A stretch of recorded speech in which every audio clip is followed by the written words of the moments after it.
પશવશ્ચ ગોષ્ઠે. પશુઓ, પેલાનો સમય હતો, માણસ પોતાના આંગણે એટલા પશુઓ રાખતા. ગાયો રાખે, ભેંસો રાખે, બળદો રાખે, ઘોડાઓ રાખે, હાથીઓ રાખે. આપણને બતાવે, અમે ગામડાઓમાં પધરામણી કરવા જઈએ ને તો આખા ઘરમાં પધરામણી કરીને પછી કંઈક સ્વામીજી જો આ ફરજો છે ને, અહીંયા મારી પાસે આટલી એટલી ભેંસો છે, ભેંસની બાજુમાં લઈ જાય ને કંઈક સ્વામીજી આ જાફરાવાદી ભેંસ. હવે અમને નો ભેંસમાંય ખબર પડે નો પાડામાંય ખબર પડે, આ જાફરાવાદી ભેંસ. અરે વાહ, કેવું પડે સ્વામી, આની કિંમત તમને ખબર છે? ના ભાઈ ના. હવે અમને તેલ ને ઘીની કિંમતે ખબર નથી પડતી.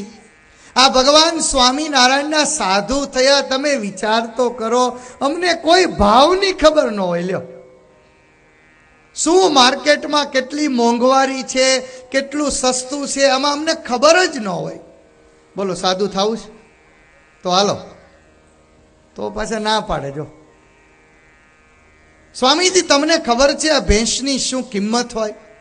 એટલે હવે આપણે એમ કહીએ કે 50,000, બીજું શું એમ. અરે સ્વામી, આ તો 1.5 લાખ રૂપિયાની ભેંસ, 20 લીટર તો દૂધ કરે, 20 લીટર.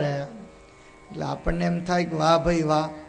પછી આપણને એને પૂછવાનું મન થાય કે તમે જ્યારે મરશો ત્યારે આ ભગરી ભેગી આવશે? તો કે નો આવે. પેલાના જમાનામાં ગાયો ને ભેંસો બાંધતા હતા, હવેના જમાનામાં આપણે ગાડીઓ રાખીએ છીએ. ગાડી બતાવે, જો આ દીકરાની મોટર છે, આ દીકરાના વહુની છે, આ મારી છે, આ અમારો બબલો છે, એના બાની છે. બધાની જુદી જુદી મોટરો હોય. હો, શહેરમાં તમે જાઓ ને તો બધાની પાસે જુદી જુદી કાર હોય.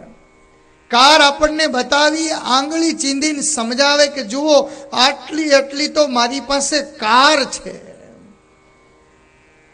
આપણને આનંદ થાય. પણ મારું ભાગવતજી સવાલ પૂછે કે જ્યારે માણસનું મૃત્યુ થાય ત્યારે ભેગું કરેલું ધન, ભેગી કરેલી એ સંપત્તિ સાથે આવે છે ખરી? મારે જવાબ નથી જોતો, તમે ખાલી વિચારજો. ધનાની ભૂમૌ પશવસ્ય ગોષ્ઠે ભાર્યા ગૃહદ્વારી જન સ્મશાને. તમારે જવાબ આપવાનો છો આ એક એકનો. ભાગવતજી તમને પૂછે છે, ભેગું કરેલું ધન નહીં, ભેગા કરેલા પશુઓ, ભેગા કરેલી સંપત્તિઓ નહીં, લગ્ન થાય પછી નહીં, બેન કદાચ વહેલા વયા જાય, ભાઈ ભેગા આવે, પતિ ભેગા આવે? નો આવે ને. અને કદાચ પુરુષનું મૃત્યુ થાય તો પત્ની ભેગા આવે? ભાર્યા ગૃહદ્વારી. જોજો, ભાગવતજી કે સાંભળજો, તમારે સાંભળવા જેવું છે. ભાર્યા ગૃહદ્વારી, કે જ્યારે પુરુષનું મૃત્યુ થાય, કદાચ ઘરવાળા ધામમાં જાય ને તો પુરુષ તો હજી જાય છેલ્લે સુધી, પણ પુરુષનું મૃત્યુ થાય, પત્ની ક્યાં સુધી આવે? ભેગા કરીને બધા બાંધે, હાલો લઈ જાઓ.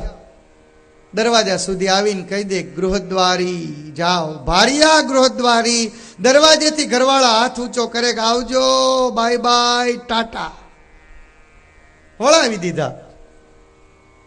સગા સંબંધી મિત્રો બધા લઈ અને સ્મશાનમાં આવે. ન તો ધન સાથે આવે, ન તો સંપત્તિ સાથે આવે. પત્ની હોય તો ન તો પતિ સાથે આવે, અને પતિ હોય તો ન તો પત્ની સાથે આવે. મારે તમને વૈરાગી નથી બનાવવા, પણ આનો અર્થ સમજાવવો છે. સ્મશાને કોણ આવે? સગાઓ આવે, મિત્રો આવે, સ્નેહીઓ આવે, બધા સ્મશાન સુધી લઈ જાય, બધા જ વાતો કરે. અને કેવી વાતો! તમે ક્યારેક સ્મશાનમાં બેઠા હો ને, આ બહેનોને તો નહીં ખબર હોય, પણ આ પુરુષોને પૂછજો તો ખરા. એક બાજુ આમ માણસને આમ પ્રગટાયો હોય, ચિત્તા એની સળગતી હોય, અને આજુબાજુમાં બેઠા બેઠા વાતો કરતા હોય. વાહ, શું માણા જીવન જીવી ગયો! જુઓ તો ખરા, કેટલું બધું ભેગું કર્યું તું, મૂકીને વયો ગયો ને. આવ્યું કઈ ભેગું? આવી વાતો કરે. કોક એની બીડી લઈ ગયો હોય ને તો ગામમાં જઈને પાછો ડખો કરવા જાય. સ્મશાનમાં માણસ એટલી વૈરાગ્યની વાતો કરે, એટલું બધું એ સમજાવતો હોય, એટલું બધું એ વિગતથી વાત કરતો હોય. મૈત્રેય ઋષિ વિદુરજીને સમજાવી રહ્યા છે કે હે વિદુર, આ લોકમાં રહેલો જીવાત્મા ન તો એને એનું ધન સાથે આવે છે, ન તો એની સંપત્તિ સાથે આવે છે, ન તો પતિ કે પત્ની સાથે આવે છે, ન તો સગા વહાલા મિત્રો સાથે આવે છે. એકલા જ આવ્યા મનવા, એકલા જવાના, સાથી વિના સંગી વિના એકલા જવાના. એકલા જ આયા મનવા, એકલા જવાના, એકલા જ આયા મનવા, એકલા જવાના. આ કર્મની કથા છે. જ્યારે આપણો જન્મ થયો, કોઈ સાથે નહોતું, કોઈ કપડું સાથે નહોતું. નાનું બાળોતિયું પહેલું વહેલું પહેરાયું, એમાં કોઈ ખીચું નહોતું હોય. તમે જબલું દેવા જાઓ, એ જબલામાં ખીચું હોય ન હોય. તો જ્યારે માણસ મૃત્યુ પામે ને ચાદર ઓઢાડો, એ ચાદરમાં ખીચું હોય ન હોય. ન તો જબલામાં ખીચું હોય કે ન તો છેલ્લી ચાદરમાં ખીચું હોય. આ તો વચ્ચેની માયા છે. હે સાથી, હે સંગી, કોઈ જ સાથે નથી. એકલા આવ્યા, એકલા જવાના. જિંદગીની કેડીએ કાયાના સાથ દે, કાળજાની કેડીએ છાયાના સાથ દે. જિંદગીની કેડીએ કાયાના સાથ દે, કાળજાની કેડીએ છાયાના સાથ દે. કાયાના સાથ દે ભલે, છાયાના સાથ દે ભલે, પોતાના જ ફળ છે, પોતાના વિનાના. સાથી વિના સંગી વિના એકલા જવાના. હો એકલા જ આવ્યા મનવા, એકલા જવાના, એકલા જવાના મનવા, એકલા જવાના. સગાઓ બધા જ ભેગા થયા. મૃત થયેલું શરીર હતું, એને નનામી સાથે બાંધી દીધું. કેટલો પ્રેમ કરતા હતા એને. સગા સંબંધીઓ કેટલો એને સાચવતા હતા. હાલો હવે જલ્દી એને કાઢો. 2 કલાક 4 કલાક તો માણ ઘરમાં રહેવા દે. કાઢો આને, કાઢો હવે. કાં રાખી મૂકો ને, એનું એ જ છે. 2 હાથ છે, 2 પગ છે, આંખ છે, માથું છે, બધું એનું એ જ છે. રાખો નહીં. હવે એનું મૃત્યુ થયું. હવે એને લઈ જાઓ, એને કાઢો. એ સગાઓ સંબંધીઓ મિત્રો લઈને આવ્યા સ્મશાનમાં. લઈને સ્મશાનમાં સળગાવવાની તૈયારી કરી. એક પછી એક મિત્રો ત્યાંથી સરકવા લાગ્યા કે બસ હવે તો ધામમાં ગયા, પતી ગયું. આપણને એમ થાય કે આ સત્તા સંપત્તિ, આ સુખ બધું ભેગું આવશે, આ સગાઓ ભેગા આવશે, આ વહાલાઓ ભેગા આવશે, આ મિત્રો ભેગા આવશે. આ કાંઈ જ ભેગું ના આવે. આ શરીર હતું એ ચિત્તામાં સળગવા મળ્યું.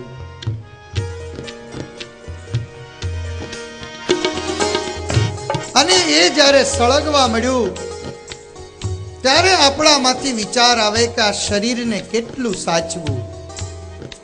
આને કેટલું સાચવું. આ શરીરને આટલું આટલું સાચવું, આ શરીર પણ ભેગું નહીં આવે. સવારે ભૂખ લાગી, નાસ્તો કરાવ્યો. બપોરે ભૂખ લાગી, જમાડ્યું. રોંઢે ભૂખ લાગી, રોંઢો કરાવ્યો. સાંજે ભૂખ લાગી, વાળું કરાવ્યું. રાતે હુતા પેલા પાછો કંઈક સંકલ્પ થયો, પાછું કંઈક ખવડાવ્યું. તમે ક્યારે હિસાબ કર્યો છે આ શરીરને કેટલું ખવડાવ્યું? એ તમને કરાવું હિસાબ. ક્યાંક ખાવા ગયા હોઈએ, થોડોક શીરો ખાધો હોય, આપણે વેવાય વેલામાં તો શીરો જ ખવડાવવાનો રિવાજ હોય ને. ક્યાંક વેવાય વેલામાં ગયા હોઈએ ને શીરો ખાધો હોય, જૂનો જમાનો, ચમચી કોઈ આપે નહીં, હાથથી ખાવો પડે. હાથથી શીરો ખાઈને ઊભા થઈ, શીરો હોય કેટલો? વાટકો. બેહનો ડોળો હોય ને, આવડી વાટકી હોય ને, એટલી વાટકી પાછો મૂકે અને વેવાય થયા હોય એટલે પાછો પ્રેમથી પૂછે, આપું આપું? અરે આપ હું, નાખ ઢગલા કર. ત્યાં બાપના ઘેર નથી એટલે તો અહીંયા આવ્યા કે. એટલો શીરો ખાધો, શીરો ખાઈને ઊભા થયા એટલે તરત જ કહ્યું કે એક સાબુ આપો ને, મેં શીરો ખાધો છે ને હાથ ચીકણો થઈ ગયો છે. એટલો શીરો ખાધો અને હાથ ચીકણો થઈ જાય. હું તમને સવાલ પૂછું કે આ જીભને કેટલા ડબ્બા ઘી ખવડાવ્યું, આ જીભને કેટલા ડબ્બા તેલ પીવરાવ્યું, કોઈ દી ચીકણી થઈ છે? સવારે, બપોરે, રોંઢે, સાંજે, રાત્રે કેટલું કેટલું ખવડાવ્યું. ભોગાન ભુક્તા વયમેવ ભુક્તા, તૃષ્ણાન જીર્ણા વયમેવ જીર્ણા. આપણે એવું માનીએ છીએ કે હું ભોગને ભોગવી રહ્યો છું. આપણે ભોગને ભોગવીએ છીએ. આપણે ભોગને નથી ભોગવતા, ભોગ આપણને ભોગવે છે, આપણને ભોગવે છે. તૃષ્ણાન જીર્ણા વયમેવ જીર્ણા. આપણે એવું માનીએ છીએ કે આપણી એક ઈચ્છા પૂરી થાય, આપણી બીજી ઈચ્છા પૂરી થાય, આપણી ત્રીજા ઈચ્છા પૂરી થાય. આપણી તૃષ્ણાઓ પૂરી નથી થતી, આપણે પૂરા થઈ જઈએ છીએ. થાય છે આપણી તૃષ્ણાઓ પૂરી થાય? સાચું કયો? મારો અનુભવ કહું તમને. અમે ગામડે ગયા ને એક બાપાને કીધું કે બાપા, ભગવાનની દયા છે, 3 દીકરાઓ થયા છે, સુખેથી ભગવાન ભજો, અનુકૂળતા હોય તો અમારી ભેગા આવો. તો કે નહીં સ્વામી, બધું સારું છે, 2 દીકરાઓ પરણી ગયા છે, કોઈ ચિંતા નથી, વાડી સરસ છે, ઘર સરસ છે. આ એક નાનો દીકરો પરણાવવાનો બાકી છે ને પરણાવી દઉં ને પછી ભગવાન ભજવાશે. સ્વામી, ભગવાનને પ્રાર્થના કરો, આ જોજો આપણી તૃષ્ણાઓ પૂરી થાય કે ન થાય એમ. તમારો દાખલો છે આ, તમારા ગામનો નથી, આ બીજા ગામનો છે. બીજા ગામનો અહીંયા દેવાય ને તમારો બીજે ગામમાં દેવાય. બધું બહુ સારું છે, ઘર છે, મકાન છે, વાડી છે, 2 દીકરાઓ છે. આ નાનો દીકરો છે ને એને થોડોક પરણાવવાનો બાકી છે. સ્વામી, તમને ખબર ન હોય, આ સંસારમાં ક્યાંય છોકરીઓ મળતી જ નથી. ભગવાનને પ્રાર્થના કરો ને કે આ નાનાનો મેળ પડી જાય, અમને ધંધે લગાડે. બોલો, તમે પ્રાર્થના કરો. હમણાં જ ઘણા એવું શીખ્યા, સ્વામી તમે બહુ બધે જતા આવતા હો, આ દીકરાનું ક્યાંક સારું ઠેકાણું હોય તો પાડજો ને. હવે તારું ઠેકાણું પાડવા અમે સાધુ થયા છીએ? સ્વામી, પ્રાર્થના કરો ભગવાનને એક નાના દીકરાનો મેળ પડી જાય. એટલે અમે વળી ભગવાનને પ્રાર્થના કરીએ, પ્રભુ, આ એક જગતનો જીવાત્મા ભગવાન ભજવાનો સંકલ્પ કરીને બેઠો છે, એની નાનકડી ઉપાધિ છે, તમે દયા કરો તો એ ઉપાધિમાંથી બારો નીકળી જાય. અને હવે ભગવાન પ્રાર્થના સાંભળે, વર્ષ દિવસમાં નાના દીકરાનો મેળ પડી જાય, લગ્ન થઈ જાય. હવે અમારું તો આમ વિચરણ ચાલુ જ હોય.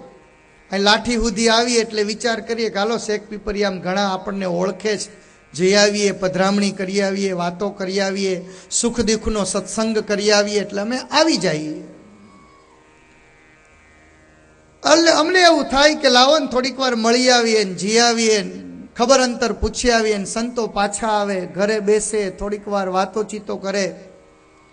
સંતોને યાદ હોય કે અમને 2 વર્ષ પહેલા એવું કહ્યું હતું કે સ્વામી ભગવાનની દયા છે, બધું સુખ છે, બધી શાંતિ છે, આ એક દીકરો પરણાવવાનો બાકી છે, આને પરણાવી દઉં એટલે ભગવાન ભજવા છે. એટલે અમે પછી પૂછીએ કે બધું આ બહુ સરસ સ્વામી, એવા વેવાઈ મળ્યા કે વાત પૂછોમાં. શરૂમાં નવા વેવાઈના વખાણ કરે, તમે એ તો સાંભળ્યા જ કરો, સાંભળ્યા જ કરો.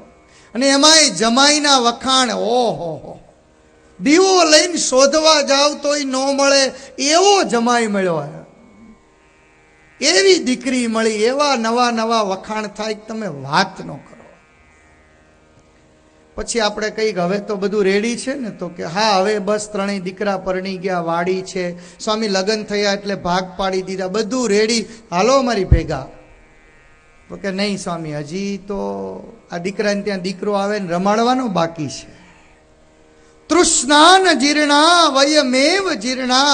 આપણે એવું માનીએ છીએ કે આપણો એક સંકલ્પ પૂરો થાય, આપણે ભગવાન ભજીશું, બીજો સંકલ્પ પૂરો થાય, ભગવાન ભજીશું, ત્રીજો સંકલ્પ પૂરો થાય, ભગવાન ભજીશું. આપણા સંકલ્પો ક્યારેય પૂરા નથી થવાના, આપણે પૂરા થઈ જવાના છીએ.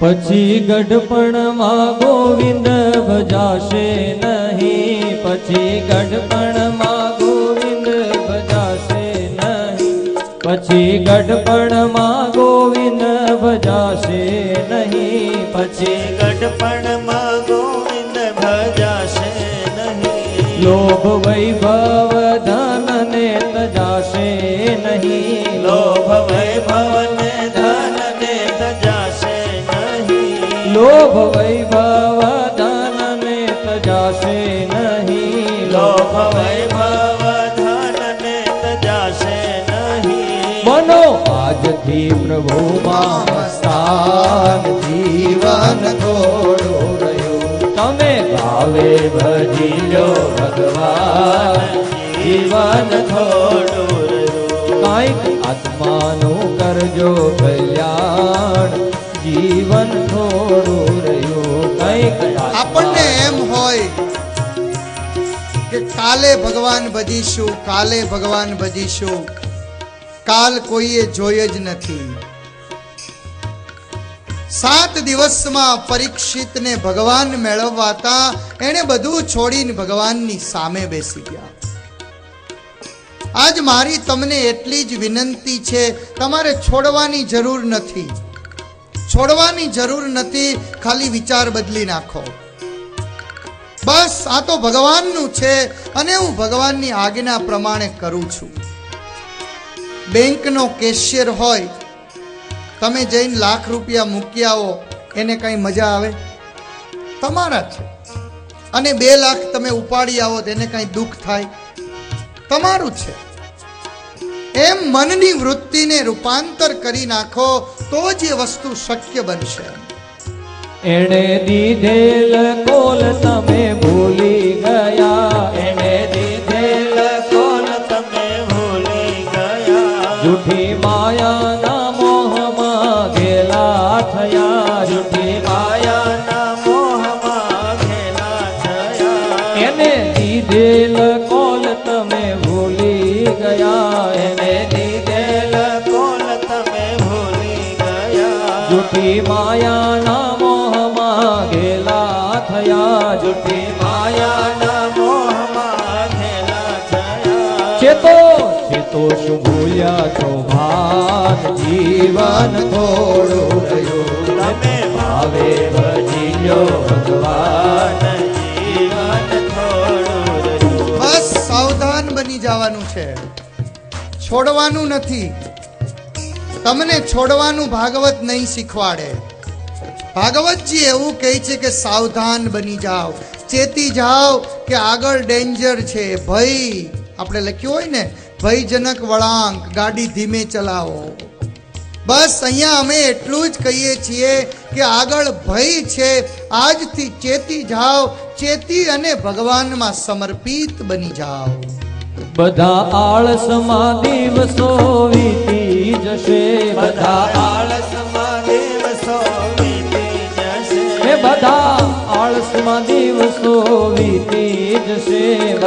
આળસમાં દિવસો વીતી જશે પછી ઓચિંતો યમનું તેડું થશે પછી ઓચિંતો યમનું તેડું થશે પછી ઓચિંતો યમનું તેડું થશે પછી ઓચિંતો યમનું તેડું થશે નહીં ચાલે તમારું તોફાન જીવન થોડું રહ્યું તમે ભાવે ભજી લો ભગવાન જીવન થોડું રહ્યું નહીં ચાલે તમારું તોફાન જીવન થોડું રહ્યું તમે ભાવે ભજી લો ભગવાન જીવન થોડું રહ્યું અરે ગમે એવું હોય હું પહોંચી વળું. આપણે કોઈકને પૂછીએ ને, અરે ગમે એવું હશે હું પહોંચી વળીશ, તમને ખબર નથી મારી તાકાત શું છે. પણ પછી યમનું તેડું આવે, ઓચિંતું આવે, ખબર ન પડે. બી રેડી, કમિંગ સોન, નોટિસ આવે, જલ્દી તૈયાર થાવ હું આવું છું. બી રેડી, કમિંગ સોન. અચાનક યમનું તેડું આવે. અરે હું ગમે એવી પરિસ્થિતિને પહોંચી વળું, ખબર ન પડે. આપણી ત્યાં કહેવત છે ને કે બીડી સળગતી હોય ને ભાઈ ઠરી ગયો હોય, કોઈ તોફાન નહીં ચાલે. આવો આપણે બધા ભાવથી ભગવાનને ભજી લઈએ, પ્યારથી ભગવાનને ભજી લઈએ. કે તમે ભાવે ભજી લો ભગવાન જીવન થોડું રહ્યું તમે ભાવે ભજી લો ભગવાન જીવન થોડું રહ્યું એ કાંઈક આત્માનું કરજો કલ્યાણ જીવન થોડું રહ્યું કાંઈક આત્માનું કરજો કલ્યાણ જીવન થોડું રહ્યું એ તમે ભાવે ભજી લો ભગવાન જીવન થોડું રહ્યું તમે ભાવે ભજી લો ભગવાન જીવન થોડું રહ્યું કૃષ્ણ ગોવિંદ ગોવિંદ ગોપાલા કૃષ્ણ ગોવિંદ ગોવિંદ ગોપાલા કૃષ્ણ ગોવિંદ ગોવિંદ ગોપાલા કૃષ્ણ ગોવિંદ ગોવિંદ ગોપાલા ભજ મુરલી મનોહર નંદલાલા ભજ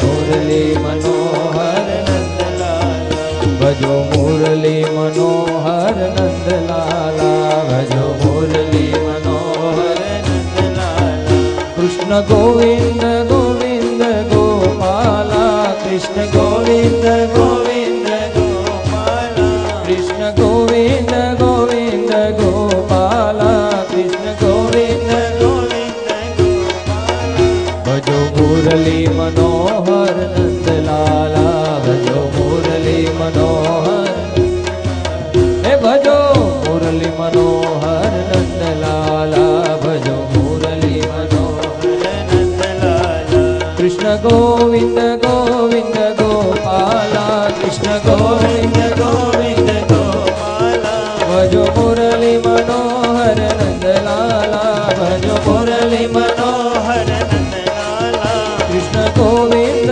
ગોવિંદ ગોપાલા કૃષ્ણ ગોવિંદ ગોવિંદ ગોપાલા ભજો મુરલી મનોહર નંદલાલા ભજો મુરલી મનોહર નંદલાલા કૃષ્ણ ગોવિંદ ગોવિંદ ગોપાલા કૃષ્ણ ગોવિંદ ગોવિંદ ગોપાલા કૃષ્ણ ગોવિંદ ગોવિંદ ગોપાલા કૃષ્ણ ગોવિંદ ગોવિંદ ગોપાલા ભજો મુરલી મનોહર નંદલાલા ભજો મુરલી મનોહર નંદલાલા ભજો મુરલી મનોહર નંદલાલા ભજો મુરલી મનોહર નંદલાલા ભજો બાકે બિહારી નંદલાલા ભજો બાકે हरि बोल, બિહારી ताली के साथ.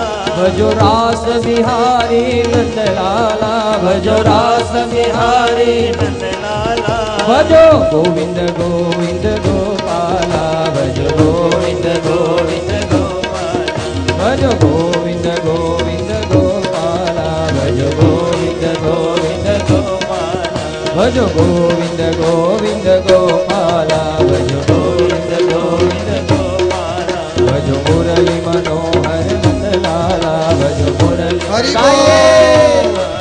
भजो मुरली मनोहर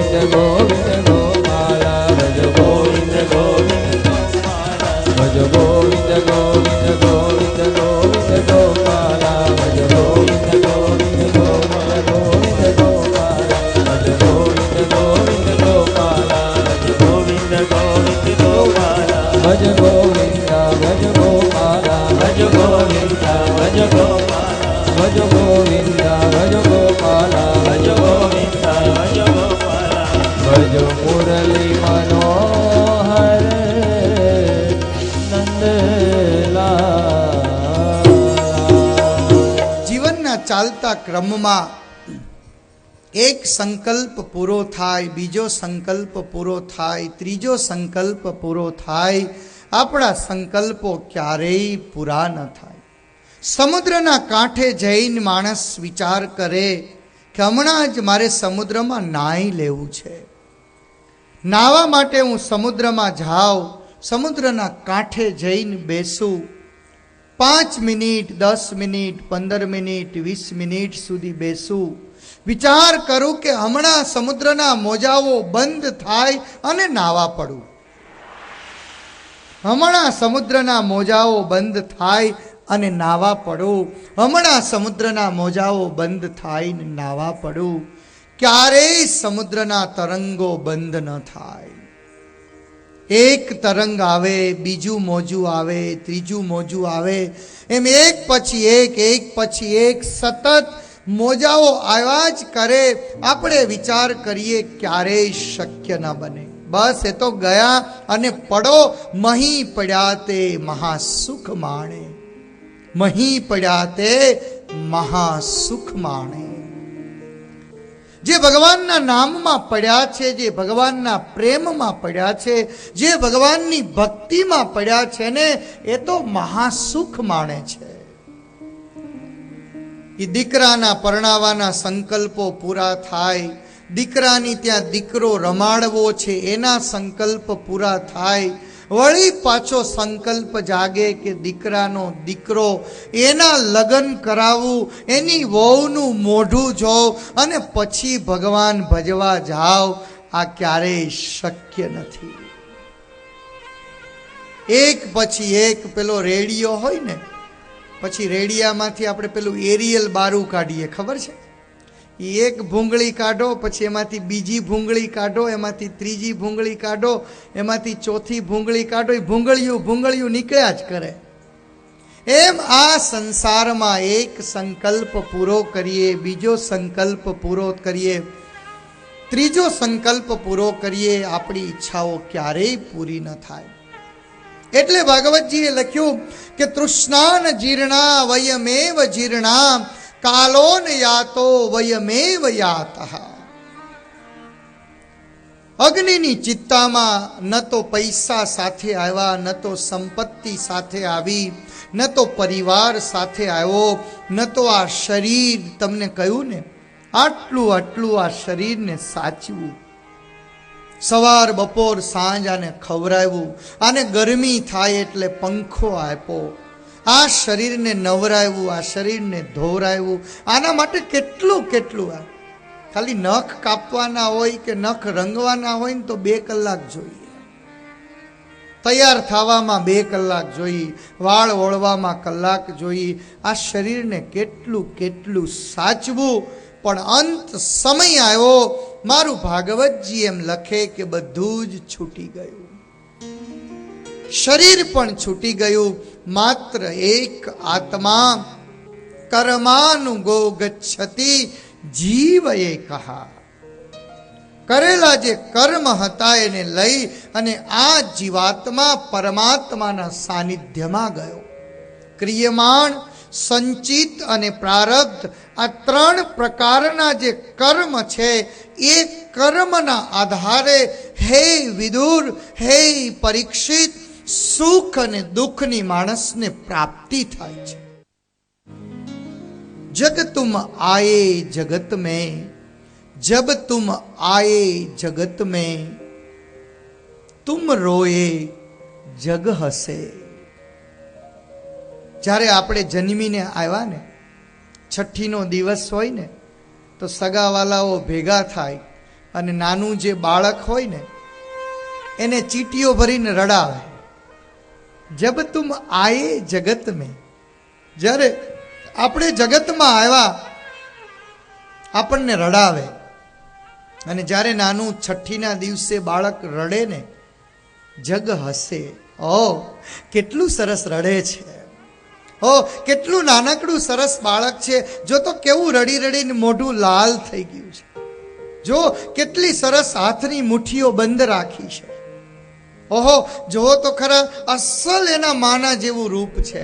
અરે ના, અસલ એના દાદા જેવો થયો છે. આખું કુટુંબ ભેગું થઈ અને એનું વર્ણન કરે.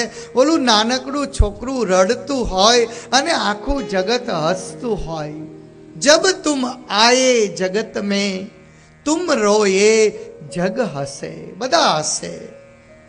એસી કરની કર ચલો, એસી કરની કર ચલો, તુમ હસો ઓર જગ રૂવે.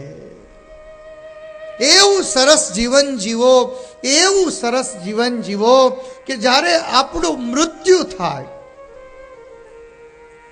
જ્યારે આપણું મૃત્યુ થાય ત્યારે આખી દુનિયાની આંખમાં આંસુ એમ હોય કે વાહ ભાઈ વાહ, આટલું સરસ જીવન જીવી ગયો, આટલો સારો માણસ, આટલો દયાળુ માણસ. કોઈકને જરૂર હોય રાત્રિના 12 વાગે એનો ડેલો ખખડાવો, એ હંમેશા ઊભો જ હોય. ગમે એનો પ્રસંગ હોય, ગમે એની કથા હોય, ગમે એનો વરો હોય, ગમે એના લગ્ન હોય. આ કેટલો સરસ માણસ. અને એ માણસના મૃત્યુના સમાચાર મળે. અમે સાધુ છીએ ને, અમને ક્યારેક ક્યારેક કોઈક માણસના સમાચાર મળે ને ત્યારે અમને દુઃખ થાય, અમારી આંખમાં આંસુ આવે. અમે ભગવાનને પ્રાર્થના કરીએ, પ્રભુ આ માણસની દુનિયાને જરૂર હતી. આવા સજ્જન માણસો, આવા વૈષ્ણવ માણસો જ્યારે આપણી વચ્ચેથી ચાલ્યા જાય છે ત્યારે આપણને દુઃખ થાય છે. મારું ભાગવતજી લખે કે જબ તુમ આયે જગત મેં તબ તુમ રોયે જગ હસે, એસી કરની કર ચલો, તુમ હસો ઓર જગ રૂવે. આપણી પાસે કેટલો સમય છે હિસાબ કરીએ ને, આમ 21,600 વખત આપણા શ્વાસ ઇન એન્ડ આઉટ થાય છે. 21,600, 21,600 શ્વાસ ઇન અને આઉટ થાય છે. 24 કલાકનો દિવસ. તમે હિસાબ કરો. ચા સુવાના કેટલા કલાક? શાસ્ત્ર તો કહે છે 6 કલાક. આપણે થોડુંક વધારે કરવું છે. સુવાના કેટલા કલાક છે? 6 કલાક વધારે 8 કલાક. ચાલો પાસ. પછી કામ કરવાના કેટલા કલાક?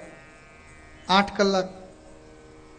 વધારે જોઈ 8 થઈ રહી. 8 કલાક કામ કરીએ ઘર સંસારનો ખર્ચો નીકળી જાય, નીકળી જાય. 8 કલાક સુવાના, 8 કલાક કામ કરવાના. બાકીના 8 કલાકમાંથી હજી હાલો 4 કલાક તમ સંસારી છો ને બધા, આપણે વેવાય વેલા સગા સંબંધી પુત્રોને એમાં આપી દો. તો 8 સુવાના, 8 કામ કરવાના, 4 કલાક મળવાના સગાના વેવાય વેલાના, તોય બાકીના 4 કલાક દરરોજ વધ્યા. આમાંથી ભગવાનની પૂજા કેટલી થાય છે તમે જાતે હિસાબ કરો. આ સંસારને માટે, આ પરિવારને માટે, આ સગાને માટે, આ મિત્રોને માટે, આ બાળકોને માટે, આ વાડી, આ ખેતરના માટે, આ પેટને માટે એટલું થાય છે 24 કલાકમાંથી. તો આ ઠેઠના માટે કેટલું થાય છે? એક દી બે દી બારગામ જવું હોય, આપણે કેટલા ડબ્બા ભરીએ ભાતાના, તીખા ગાંઠિયા, મોળા ગાંઠિયા, શક્કરપારા, થેપલા, દહીં, હુકી ભાજીને કેટલા ડબ્બા ભેગા લઈએ. અનંતની યાત્રાએ જ્યારે જવાનું હોય, 1 કે 2 દિવસની યાત્રામાં જવા માટે 4-5 ડબ્બાઓ ભેગા કરીએ. જ્યારે અનંતની યાત્રાએ જવાનું છે ત્યારે આ ભક્તિનું ભાથું આપણે કેટલું ભર્યું? બેલેન્સ છે? દીકરા દીકરીના લગ્ન કરવા છે, બેંકમાં પૈસા મૂકી રાખ્યા છે. ઘર બનાવવાનું છે, એના પૈસા મૂકી રાખ્યા છે. પણ એનું બેલેન્સ મેળવવા કરતાં ભક્તિનું બેલેન્સ રાખવું પડશે. ભગવાનની પાસે હું જઈશ અને ભગવાન મને એવું પૂછશે કે અલા હું કર્યું તે, હું જવાબ દેવું? આમ ખંજવાળ છું? હમણાં જ ભગવાન આવીને એમ પૂછે કે તે શું કર્યું છે હિસાબ આપણી પાસે. મૈત્રેય ઋષિજી વિદુરજીને કહે છે કે વિદુર, કર્મ માણસ એવું કરે કે જે કર્મના કારણે સુખ અને દુઃખની માણસને પ્રાપ્તિ થતી હોય છે. એક માણસને જે મળી રહ્યું છે, એક માણસને જે નથી મળતું, એના મૂળમાં કર્મ છે. કાં ક્રિયમાણ કર્મ છે, કાં સંચિત કર્મ છે, અને કાં પ્રારબ્ધ કર્મ છે. આપણે સૌ પરમાત્માને આપણા કર્મો અર્પણ કરીએ. કોઈ પણ કર્મ કરીએ, સારું કે ખરાબ, સારું કે ખરાબ, જ્યારે પણ કોઈ પણ કર્મ કરીએ, ભગવાનની પાસે જઈને જમા કરાવી દેવાનું. કાયેન વાચા મનસેન્દ્રિયેર્વા, કાયેન વાચા મનસેન્દ્રિયેર્વા બુદ્ધ્યાત્મના વા પ્રકૃતે સ્વભાવાત કરોમિ યદ્યત સકલમ પરસ્મૈ નારાયણા એતિ સમર્પયામિ. એક નાનકડું છોકરું કોઈક 5 રૂપિયા આપે, કોઈક 10 રૂપિયા આપે, જઈ અને એના મમ્મીને આપી આવે, લે મમ્મી તારી પાસે રાખ. હવે 5 રૂપિયા દીકરો મમ્મીને આપે, એ 5 ના 50 થઈ જાય. કાં તો કે મમ્મીને આપ્યા છે. અને મમ્મીને એમ થાય કે મારો દીકરો કેટલો ડાયો, 5 રૂપિયા કોઈકે આપ્યા, મને આપી ગયો. હવે તું તારે 50 જોઈએ, 500 જોઈ લઈ લેજે, તારા બાપાના ખીચામાંથી હું નોટ કાઢી આવીશ, પણ તને આપીશ. 5 ના બદલામાં 500 આપણી માં આપે. આ દુનિયાની માં, તમે એને 5 આપો અને 500 આપે. આ મારા જગતનો બાપ, આખી સૃષ્ટિની સર્જન કરનારી એ ઈશ્વરીય શક્તિ, એની પાસે જઈને આપણે આપણા કર્મ સમર્પણ કરીએ, કર્મને સમર્પણ કરી દઈએ. આ સુખ અને દુઃખને આપતા કર્મની વાત કરી છે. સુખદેવજી મહારાજ પરીક્ષિત રાજાને કહે છે કે બ્રહ્માજીએ આ સૃષ્ટિના સર્જનની શરૂઆત કરી છે. 4 પ્રકારની જે સૃષ્ટિ હતી, સ્વેદજ, જરાયુજ, અંડજ અને ઉદ્ભીજ. સૌ પ્રથમ પહેલા વહેલા એક મનુ અને શતરૂપા. હવે પુરુષ ને સ્ત્રીની સૃષ્ટિ ચાલુ થઈ. પશુઓ બનાવ્યા, પક્ષીઓ બનાવ્યા, ઝાડવાઓ બનાવ્યા, વૃક્ષો બનાવ્યા, નદીઓ બનાવી, તમામ સૃષ્ટિનું સર્જન કર્યું. અને તમામ બનાવતા બનાવતા બનાવતા છેલ્લે માણસ બનાવ્યો. અને માણસને બનાવ્યા પછી સ્ત્રી બનાવી, અને ત્યાર પછીથી ભગવાને નક્કી કર્યું કે હવે બધું બરોબર ચાલશે. મનુ અને શતરૂપા બંને જણાને જ્યારે બનાવ્યા, ત્યારે મનુ મહારાજે બ્રહ્માને પ્રાર્થના કરી કે હે પિતાજી, હવે હું શું કરું? તો કે તમે મને સૃષ્ટિમાં મદદ કરો. મદદ તો કરું, પણ પૃથ્વી તો પાણીમાં છે, પાતાળમાં છે, પેટાળમાં છે. ભગવાન બ્રહ્માજીને છીંક આવી છે. બ્રહ્માજીના છીંકમાંથી વરાહ ભગવાનનું પ્રાગટ્ય થયું છે. બોલીએ વરાહ નારાયણ ભગવાન કી જય. ભગવાન વરાહ નારાયણ પાતાળમાં ગયા છે. પાતાળમાં રહેલી પૃથ્વી હતી, એ હિરણાક્ષ નામનો જે રાક્ષસ હતો એને મારી અને પ્રભુએ પૃથ્વીને બહાર લઈ આવ્યા છે. પૃથ્વીને બહાર લાવી અને પૃથ્વીને એના સ્થાન ઉપર સ્થિર કરી છે. જે કાર્યને માટે પ્રભુનું પ્રાગટ્ય હતું, એ કાર્ય પ્રભુનું પૂર્ણ થયું છે. ભગવાન વરાહ નારાયણ પોતાના સ્વધામ પરત પધાર્યા છે. આ બાજુ મનુ અને શતરૂપા પોતાની સમગ્ર સૃષ્ટિ છે એની શરૂઆત કરે છે. તૃતીય સ્કંદને સમાપ્ત કરતા ચતુર્થ સ્કંદનો પ્રારંભ કરીએ છીએ. મનોસ્તુ શતરૂપાયા તિસ્રકન્યાશ્ચ જગ્નિરે. મનોસ્તુ શતરૂપાયા તિસ્રકન્યાશ્ચ જગ્નિરે. મનોસ્તુ શતરૂપાયા તિસ્રકન્યાશ્ચ જગ્નિરે. મનોસ્તુ શતરૂપાયા તિસ્રકન્યાશ્ચ જગ્નિરે.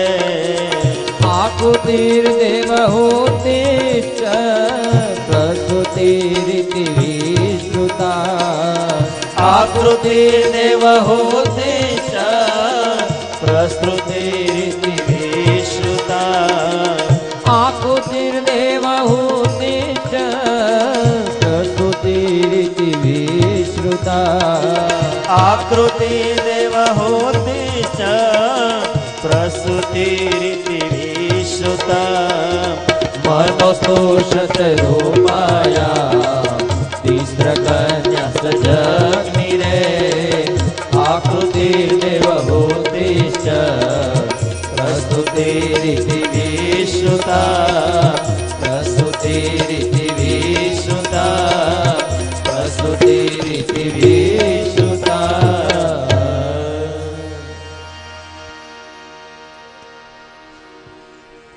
પરીક્ષિત રાજાએ બે હાથ જોડી સુખદેવજી મહારાજને પ્રાર્થના કરી છે, ગુરુદેવ, આ સૃષ્ટિની આખી જે કથા છે એ કથા મને વિસ્તારથી સમજાવો. મનુ અને શતરૂપાની ત્યાં 3 દીકરીઓના જન્મ થયા છે. આકૃતિ, દેવહૂતિ, પ્રસૂતિ. આકૃતિ, દેવહૂતિ અને પ્રસૂતિ આ 3 દીકરીઓ સૌ પ્રથમ મનુ અને શતરૂપાની ત્યાં જન્મ લીધો છે. 2 દીકરાઓનો જન્મ થયો છે, પ્રિયવ્રત અને ઉત્તાનપાદ. બસ આ 5 વસ્તુ યાદ રાખવાની. આખી સૃષ્ટિ ભગવાને બનાવી, પશુઓ બનાવ્યા, પક્ષીઓ બનાવ્યા, ઝાડવાઓ બનાવ્યા, નદીઓ બનાવી, પાણી બનાવ્યું, બધું બનાવી દીધું. પછી માણસની પહેલી વહેલી સૃષ્ટિ, પહેલો વહેલો માણસ જેનું નામ મનુ, જેના ઉપરથી આપણે બધા માનવો કહેવાયા. આપણે બધા માનવો છીએ, બધા એક જ છે. સૌ પહેલા વહેલા માણસ જે હતા એનું નામ હતું મનુ, અને સૌ પહેલી વહેલી જે સ્ત્રી હતી એનું નામ હતું શતરૂપા. મનુ અને શતરૂપાની ત્યાં 3 દીકરીઓ થઈ. આકૃતિ નામની જે પહેલી જે દીકરી હતી, આ દીકરી રુચિ નામના મહર્ષિ સાથે પરણાવી. અનેક બાળકો થયા, પણ આકૃતિ ને રુચિની ત્યાં યજ્ઞ નારાયણ સ્વયં પ્રગટ થયા. આપણે જે યજ્ઞ કરીએ છીએ ને, એ યજ્ઞ નારાયણ સ્વયં પ્રગટ થયા, અને એ યજ્ઞ નારાયણના લગ્ન દક્ષિણા નામની સ્ત્રી સાથે થયા. દક્ષિણા નામની જે કન્યા છે એ કન્યાની સાથે યજ્ઞ નારાયણના લગ્ન થયા. એટલે જ્યારે પણ યજ્ઞ કરીએ ને ત્યારે એમાં દક્ષિણા આપવી જ પડે. દક્ષિણા કોને કહેવાય? જે નક્કી ન કર્યું હોય, હરી ઈચ્છાથી જે આવે એનું નામ દક્ષિણા. અમારો સંત અને અમારો બ્રાહ્મણ એ જે નક્કી, જે ભાવ નક્કી કરે એનું નામ મજૂરી. તમે ખેતરમાં કામ કરવા લઈ આવો અને તમે એનો ભાવ નક્કી કરો એનું નામ મજૂરી. પણ જે પરમાત્માની ઈચ્છાથી મળે, ભગવાનની ઈચ્છાથી જે મળે એનું નામ દક્ષિણા. યજ્ઞ નારાયણની સાથે દક્ષિણાના લગ્ન થયા છે. આ આકૃતિ અને રુચિની ત્યાં અનેક સંતાનો થયા છે. બીજા દીકરી દેવહૂતિ, એમના લગ્ન કરદમની સાથે થયા છે. કરદમ નામના ઋષિ જંગલમાં રહે, ઝૂંપડું બાંધીને રહે. સ્વયં બ્રહ્માજી આવ્યા, મનુ અને શતરૂપા આવ્યા. કરદમની સાથે દેવહૂતિના લગ્ન થયા. 9 કન્યાઓના જન્મ થયા, અને 10મા ભગવાન કપિલજીનું પ્રાગટ્ય થયું. અને ભગવાન કપિલજી સ્વયં ભગવાનનું સ્વરૂપ છે. આ કપિલ નારાયણનું પ્રાગટ્ય દેવહૂતિના ઘરે થયું. સાંખ્ય યોગના દ્રષ્ટા છે.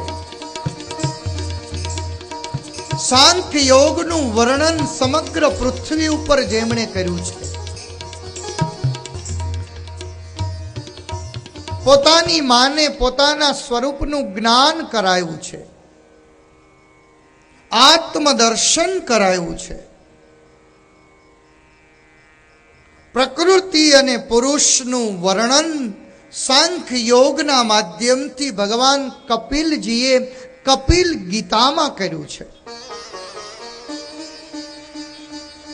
સ્વરૂપના જ્ઞાન માટે અષ્ટાંગ યોગનું વર્ણન કર્યું છે.